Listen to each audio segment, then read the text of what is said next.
What is good, guys? Charles from Team COG coming at you guys with a Crusadia Guardragon deck profile.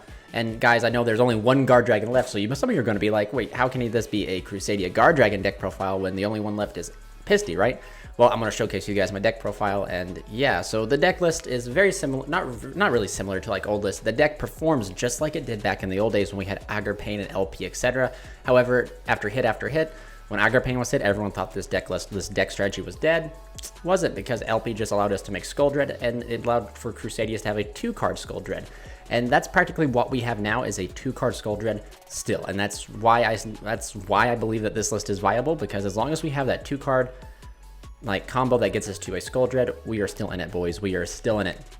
But before I continue on, if you guys want to help support the channel, please think about checking out the links down in the description below. Buying anything off a TCG player, use that affiliate link. Want to help to support the channel directly and get awesome perks and rewards, become a channel member. And then if you guys cannot do any of that, think about becoming a part of the Discord, link down below. Also, finally, if you guys enjoy this mat that you're seeing down here below, plus if you guys are interested in any more merch, check out the Team COG store, which is also linked in the description. But with all that out of the way, let's just go ahead and jump into the deck profile here. So not much, like I said, can be said here. We are still on the triple of all the Crusadias. So Maximus, of course, my favorite one.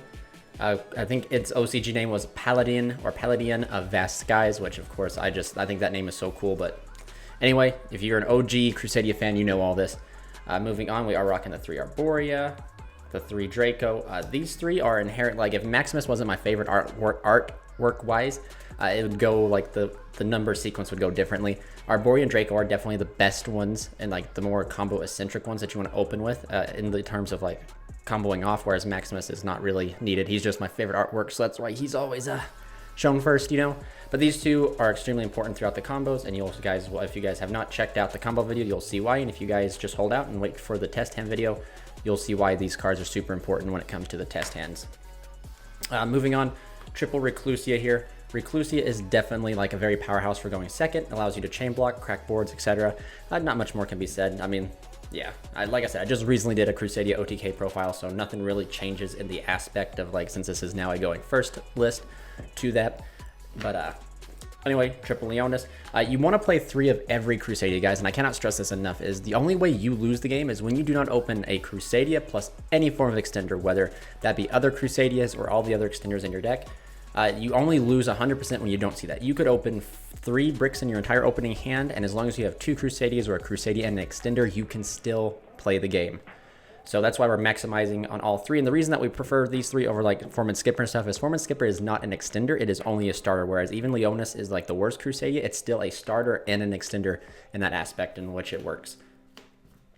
Honorable mention, World Legacy World Crown, my favorite World Legacy card. I wish this had just a little bit more synergy with the deck outside of just special summoning itself, but you know, beggars can't be choosers. It is a negation to end on. It is one of those powerful cards you can draw off Skull Dread to kind of solidify a weak board, depending on how many hand traps you had to eat, or you know, just like if your hand was kind of subpar to start out with. But moving on to the rocket side of the engine, 1 Rocket Tracer, 1 Magna Rocket, and 1 Rocket Synchron. So these 3 here are just the 3 that we use for our rocket combos. Tracer and Magna are just here to be practically beamed off a quick launch, and then Rocket Synchron here is used to be beamed off a Hulk. Now there are some weird plays for like you can use a Tracer as like the synchro part of your Hulk plays, etc., whatever you need to do.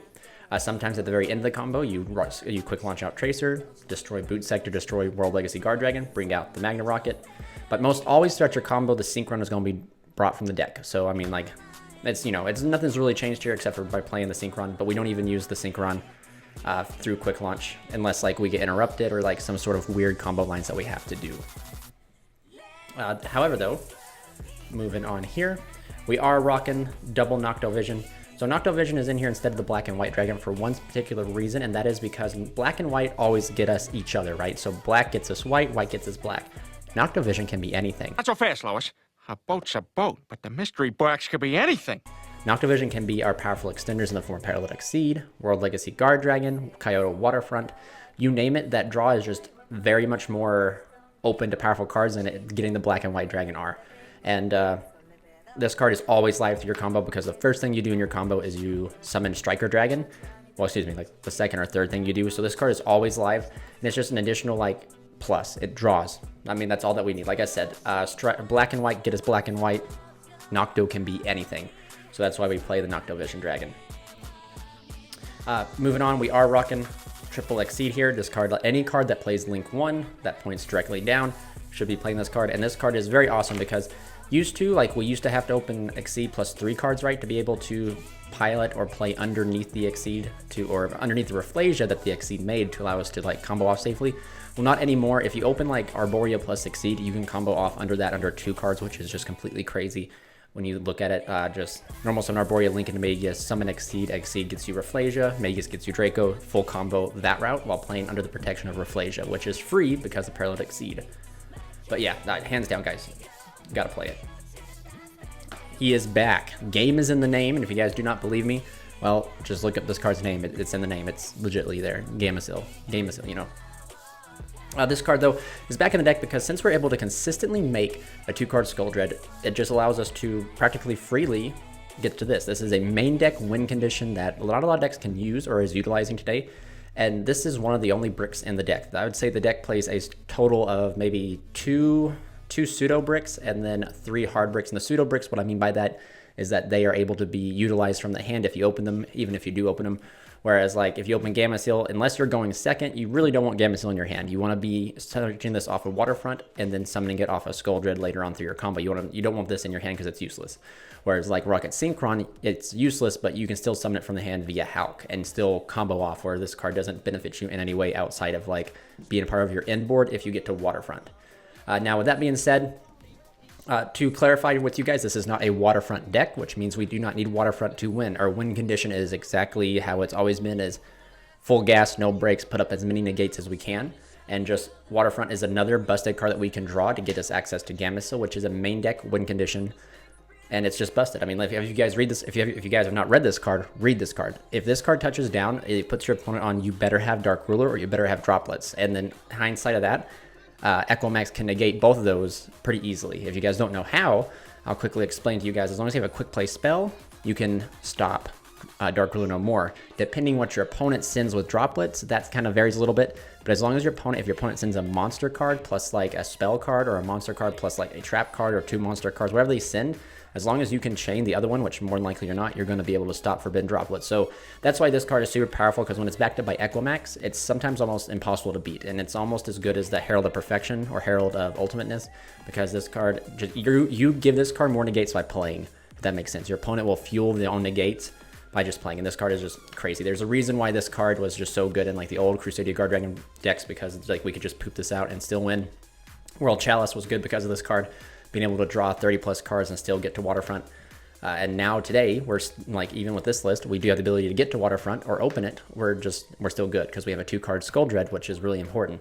But like I said, we do not need this card to win. If we never see Waterfront, that's perfectly fine, because we normally can end on like an Appaloosa for 3 with a Savage with a Dweller, Equimax with Savage Dweller. You know, it just the variety, it's just almost endless. Like it's crazy. But that is it for the monsters. We'll just quickly move on to the spells. We are on to the 3 Waterfront. So for you guys who do not know what this card does, this card is really actually kind of crazy for any card that leaves the field. So tons of people still understand how this works. I want to address this. It says for each card, so it clarifies that each card that leaves the field. So when you link summon a monster, a link summon using it to like make a link 2 cards are leaving the field, and it counts each card that leaves the field, so you get 2 counters. A link 4 gives you 4 counters. If you link 5, you get 5 counters. If you poly from your field 2 monsters, you get 3 cards, because poly and the other 2 monster cards are going to the graveyard. So not hard to understand, but what this card essentially does is this card gets us Gamecill from the deck by just having 3 counters. Then Gamecill will then use these counters by removing 2 to negate and banish any monster spell or trap effect, which is pretty crazy. And like I said, we draw, we have a 2-card Skull Dread now. We draw 4 cards, so the likelihood of us seeing this in our opening hand is, I forget, it's like a 32% or something like that. Some sort of crazy statistic, but, here at Team COG, we don't do that because statistics are never on our side. But anyway, moving on. Triple Quick Launch. This card is always live. I mean, hands down. It's going to either beam out Magna or Tracer. It's just really good. I'm surprised this card didn't get touched either. It is a emergency teleport for dragons. Like, it's just crazy.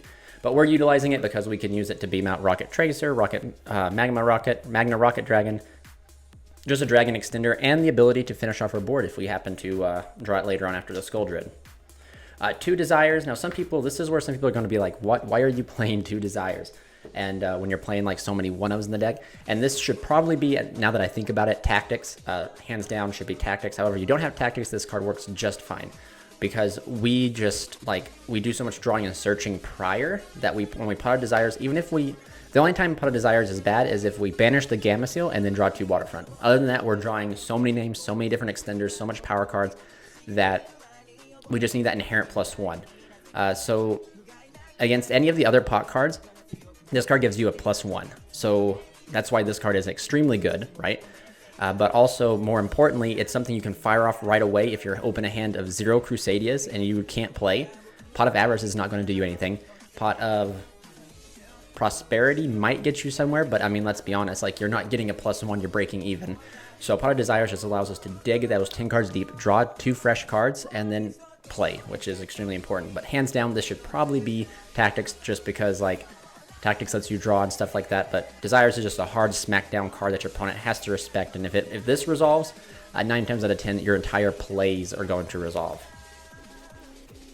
But moving on to the 1-ofs, we 1 Boot Sector, 1 Call By, 1 Terraforming. Not much more can be said. Part of the combo. This is one of the pseudo bricks. This card is not a brick. Like, this card acts as an extender in your hand if you open like other rocket cards, etc. So do keep that in mind, but most times this card is just free real estate that you get off the Striker Dragon to be put back with the Skull Dread. Call by the Grave. Yep, what can I say? You want to be able to stop hand traps, and Terraforming to give you the 2nd copy of Boot Sector or a 4th copy of Waterfront for consistency reasons. So moving on, the Holy Trinity is back. I missed these 3 cards so much. So this is the Holy Trinity of Monster Reborn spells. Monster Reborn, Succession, Guardragon, all except for Monster Reborn. These 2 are hard ones per turn, so you never want to play like 2 Succession or 2 Guardragon, because if you see 2 of each, 1 card's dead in your hand, whereas if you see any iteration of these 2 cards here, they are strictly live, which is awesome. Moving on, for the final 2 bricks in the deck, the hard bricks, Gravedigger's Trap Hole and Crusadia Crawler. Crusadia Crawler is remarkable because it allows you to give your Echo Max a negate and a follow-up for the next turn, which is really important in today's game of Yu-Gi-Oh! If you do not notice, most combo decks out there that are comboing, they have a follow-up. They're not just blow their load with 0 follow-up. They always have some form of follow-up, and that's what Crusadia Crawler gives us, is a follow-up. And Gravediggers is just really good. It allows us, if we open Parallel Exceed, we play under the protection of Rafflesia. And, you know, sometimes, guys, I'm not going to lie, you're going to have the Desires near the end of your combo, and you're going to put your opponent on hoping that they don't, like, you don't hit the Gravediggers when you pot a Desires. But, you know, it's the name of the game, guys. Sometimes you just got to take a chance, right? But this card is remarkable. This card is really good. You'll always see these 2 cards. Statistically, you should never see these cards. I believe it's a 41 or 42 card deck list. You have 3 bricks. You should statistically never see any of them. And then if you do see any of them, you're only seeing 1 at a time. But for some reason in Crusadia, you will see every single 1-of brick in your deck and not a single Crusadia monster, which makes no absolute sense. But it is the curse of the deck, I believe. So there you go. That is it for the main deck. We'll go ahead and jump into our extra here. So we are on 2 Magius, 1 Regulex, 1 Spatha. So we're going to stop here real quick and discuss Spatha. Spatha is really good, and the reason we still play it it serves like multiple purposes. One purpose is it's a throwaway link 2, so we don't have to go into Regulex early on in case we have to like combo differently. And then Spatha's like move effect is really good. It allows us, if you open Waterfront plus like a handful of monsters and your opponent hand traps you, you can make a watered down Skull Dread that can still special summon out the Gamma Seal from the Waterfront. Just as it can make Skull Dread, it can also make a link 3 material Appaloosa, which is extremely good under like certain scenarios. Like if you believe they have the rock and they're waiting for you to get further on, you can hard make Appaloosa and then kind of like do some like shenanigans underneath it. But yeah. Moving on, we are rocking the 1 Equimax. Equimax is a hell of a card, guys. This card is just so good. I really like, not just because it is like my own personal favorite card, just the card allows you to apply a lot of damage, and the card is a negation. Like it negates stuff. It negates monster spell or traps that activate face up on the field. Hands down, one of the best cards Konami has ever made, and it's pretty much fair. Whatever it points to can attack, but whatever it points to, it gains the attack value, which makes it like a huge, giant, like problematic card that your opponent has to respect and your opponent has to deal with. And they're not going to be able to deal with it and respect it easily because Arborea is going to be in that graveyard, which is going to be able to protect it from being destroyed, which is crazy. One Crusadia Avermax. This card is definitely a flex spot. You don't have to play Avermax. You could play Ling Kribo. You could play like pretty much anything you truly want, like Nightmare Phoenix if you want to, Nightmare Unicorn, whatever. It just is just a flex spot because like you used to be able to make this card a lot easier because you would take like 3 monsters underneath the Skull Dread, make triple burst to get those 3 counters on Waterfront. And then you'd special the Gamma Seal, turn the triple burst and Skull Dread into Avermax. Then you'd end on like Avermax plus Gamma Seal, which was nothing to be, nothing to make fun of. But we don't do that here as often. So this card is definitely a flex spot for you if this is a card that's not needed in the strategy, but it is just an additional monster that sometimes you can end on like turn 3 when you've already used your Rafflesia. You turn Echomax and Rafflesia into Avermax, and then we move on from there. So then, moving on, we are into Appaloosa, Halfkey Fibrax, and Link Spider. So these 3 guys here are kind of the off-brand links, if that makes sense. They're not part of the Guardragon package. They're just here. Well, Halfkey Fibrax is, but Link Spider is here so that you can link down, like if you get rocked. And then Halfkey Fibrax is part of the combo that beams out the rocket synchron. So then you do your Guardragon zones underneath it. And then Appaloosa is, I would say, a watered-down Gamma Seal. So like if you can't get to Gamma Seal, you can almost get to Appaloosa, just special summoning all the names from your hand. And sometimes you never want to truly end on like Appaloosa by itself. You want to have some generic protection to protect it from cards like Imperm and stuff like that. So like you're normally either ending on Appaloosa up here with Savage down here, or you're ending with Appaloosa down here with Echomax up here. It just varies, But you play it because, I mean, let's be real, it's Appaloosa. Any deck that is linked deck that can make Appaloosa should be playing Appaloosa. Moving on, we are on to the Skull Dread with the Striker Dragon and the Guardragon Pisty. So if you guys have not watched the 2-card combo, I recommend watching it. It shows you how we make Skull Dread with just 2 cards. And these 2 cards are pivotal to that. Striker just is free real estate and gives us the arrow. Pisty, of course, is the last Mohican, the last Guardragon left that reborns from the Banish or the Graveyard, which is pretty cool. Skull Dread is also crazy that this card is still around. Being able to sculpt your hand is crazy. Like, you just fix your hand, put back the bricks you drew, put back the cards you've already used to draw 4 fresh new cards, and you get to keep one of them. It's just really good. Moving on to the final 2 XYZs.